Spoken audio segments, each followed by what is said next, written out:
So we're here and we need to ensure that our timber is cut to the correct length.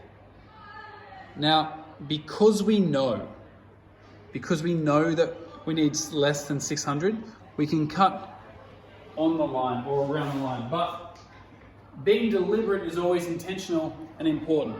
So the very first thing we need to do is to make sure we've marked off which is the scrap side of our timber. Now, because this has my name on it, I know that I want this piece, which means this is the scrap. So you always want to make sure you got a couple of X's there. You can't see them, but I've just drawn them on there for you.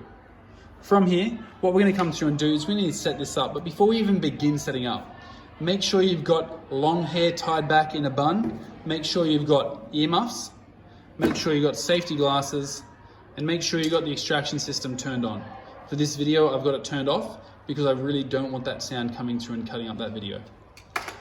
The first step we're going to do is place it where it needs to be. So we're going to set this in line and set this up. Now, to operate this saw appropriately, when you're doing it, you pull this center in, and notice how my thumb is not on the go button.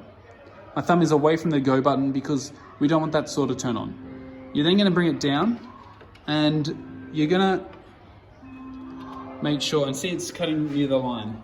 Now, for this, I've actually been very lucky in the fact that it's actually lined up pretty perfectly for where I want it to cut. Remember that you always cut to the side of a line, not on the line.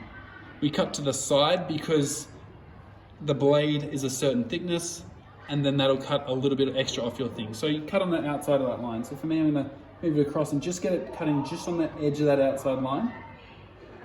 And sometimes it takes a little bit of care. Set that up and be ready to go. From there, we need to lock that in place. So you pull this up, bring this across, push this down. I push that down, and then I add that. And that's gonna lock that in place so it's not going anywhere. Always ensure that it's sitting flat along here, and then along that backside edge as well, the whole way across.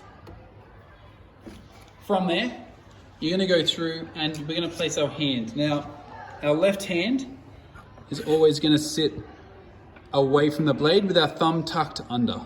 And our top hand is gonna sit on top, holding it nice and steadily, like this. As you go to cut,